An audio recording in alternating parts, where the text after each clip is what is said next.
Hello, I'm Mellow Cream, and welcome back to another Royale video. This is my third time recording this with my microphone.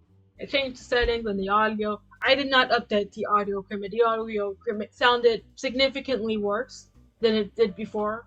So welcome back to another Royale video. In today's video, we're talking about Royale commissions, dues, and don'ts. If you're new to the channel, please subscribe. I'm trying to get to 2,000 subscribers. And yeah, let's get into the video. So hello, I'm Mallow Cream and Derek says I wrote a script. I've done Royal High commissions for 4 whole years. That's a long time. That's a whole high school. You can graduate high school in that time. You can graduate college. You have a degree. But instead, I have done Royal High commissions. I know there's many people in the Royal High community who are artists or want to do art for others and want to make art for money. Because Royal High farming, not very fun. I will admit, it's just the least fun part of playing Royal High is farming. I cannot farm as my main focus to farm. I farm by putting Icos in the corner and sitting in art class for 5 hours. That's the farming method. That's the farming meta. Many people just sit in art class and farm all day, and that's not fun for most people. So you might want to do art class in real life and draw. So let's start off with the do's. So this section will be talking about what you should do as a Royal High Commissioner. So the first do is communicate with your client. This is a simple one. Just be a good communication skills with who you're commissioning. They would like to know what's going on, when is your art going to be done. This also relates to having a delivery time that you have. So my delivery time is usually 5 to 4 weeks during the school semester, and when I'm off from school, it's 1 to 2 weeks. You should share that with your people who are in your commission sheet or with your description. Another thing you want to do is have 5 to 10 examples of previous work. I know making art takes a long time, so you might want to spend some time making some references or like have a full body art you can use for your commission sheet, because I didn't make some full body artworks of Magical Sisters Blue 2 really stuff. Like, I like their outfits. Overall, the whole thing. You can add those to your commission sheet, and it will be a good example of what your work looks like. The thing is, don't get into commissions too early. I started when I was on my year 4 of drawing, so I started commissioning when I'm 4 years into my art journey. Another thing I do is I take payment after a sketch or before starting. On VGen, I usually take payment before starting, but I can do like payment after the sketch if they request it. Another thing you want to do is have a website or a pinned post with your prices that are easy to find. I just had a water break. My water is iced tea that I water down with water. I go to McDonald's, like, can I get an iced tea? Can you water it down though? I don't really like the tea. Can I just have some water with a splash of tea? That's how I annoy McDonald's employees. They should hire me. That was a joke, by the way. I'm not very good at comedy, so sorry about that. I have a website. I have a portfolio website, and I have a commission website where I have my prices, and I have my TOS, and I have other things on there. And it links to my VGen and also other sites that I'm on. The other thing you want to do is create a commission sheet and make spreadsheets. These are hand in hand. You need both. No, you don't need a spreadsheet, but I do like having a spreadsheet. Spreadsheets are very fun because I do like having a way to see how much money I've made in a month and how much. Having a good spreadsheet of your finances in Royal High is a good thing to do, and also a good thing to do with, I would say, when you do actual commissions, you want to have a spreadsheet. Spread those sheets. All I'm saying. And also a commission sheet, so your client knows what kind of art and what your prices are. And it makes life easier for them to do. The less friction, the better. Another thing you want to do is study up on graphic design.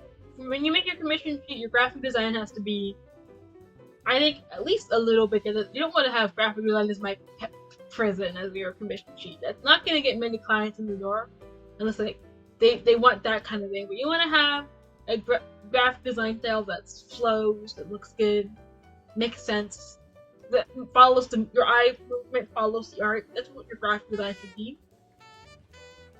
Another thing you want to do is be aware that you're running a business and be very professional. Watch some videos of people who run art businesses as commissioned and how they act and how they navigate doing commissions. That will be very helpful if you want to do more high commissions. One thing I do to stay professional is I don't really send my clients memes.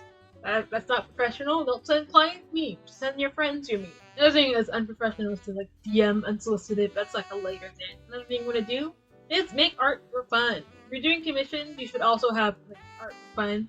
Because if you just do commissions, you're gonna get burned out. If you make art for fun, you have something to look forward to. I got free. There's an infinite amount of freaker you can draw. You can just draw up freaker in your free time, and you'll never be done because there's always gonna be more. They're always gonna make new freaker, so you're never free from making freaker fan art. That is a message of this video. Never stop drawing freaker. Now for the don'ts. So the don'ts is very interesting. So the first don't is scam people. This is self-explanatory, but don't take money or diamonds and then don't do the work.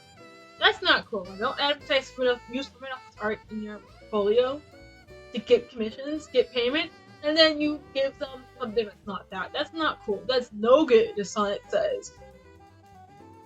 You don't want to do that. You want to be a professional person and do art in a way that's ethical. You don't want to be using the crates and the coal mines for that. Everything you don't want to do is communicate poorly. Good communication is very important because if you have good communication, your clients will probably come back. Another thing you don't want to do is ignore messages asking for updates. So if your client asks you for an update, you should probably give them an update and say or message them like you say, oh, I don't have any updates right now, but I'll have some soon. Something like that will keep them happy. If you just send nothing, they're gonna be mad and they're gonna come get you. They're gonna send the hounds on you. You don't want them they don't want that happening. So that's not a very professional thing to do. So don't message back. That's what I'm saying. Message back. Keep your clients updated on what's going on with the art. Another thing you don't want to do is ghost people. Ghosting is bad, and this also relates with deleting your account. If you can't do the work and you are unable to, or you're overwhelmed, tell them it's gonna be a delay. Don't just disappear and delete your account like there's more of an issue. It's just gonna leave people mad and leave people less trusting the commission royale artists. A lot of royale artists have scammed people. That's not good for the majority of artists who do honest work. Another thing you don't want to do is die or fake death to get out of doing art. This is related to the last 2 points, but dying and faking death, not good. Don't die. That's my hot take. Dying is bad most of the time. Most of the time, if you die, that's bad, unless it's in Minecraft, and I might get you. In Minecraft, of course. Another thing you don't want to do is take on too many commissions at once. I like to take on 5 commissions, and I usually only take on 3 because I never get them full. I never advertise them. I'm like, okay, I'll just do what these, and I'll go back to advertising. Don't go into people's DMs unsolicited. That's bad. You don't use AI. That's all for the do's and don'ts. I don't want to give some other tips for commissions while we're at it. Since if you have a hard time getting commissions, post your art on World High Reddits and Discord servers, and in the Twitter community, or on Instagram or TikTok. That's how you can get most of your commissions. Many people will come, and they will come get you. They will come get you. Basically. That's all for do's and don'ts of Royal High Commissions. Hope you all enjoyed this video. I'm going to make a shorter version for my TikTok. So if you follow me on TikTok, you get the Cliff Notes version where I just give text on the screen, which is worse than my amazing voice. So that's all for this video. Hope you all enjoy. Hope you all are able to do Royal High Commissions better. And that's all. Drink water, goodbye. Watch I Caught 2 stars. It's really good. Trust me on that one. It's literally peak.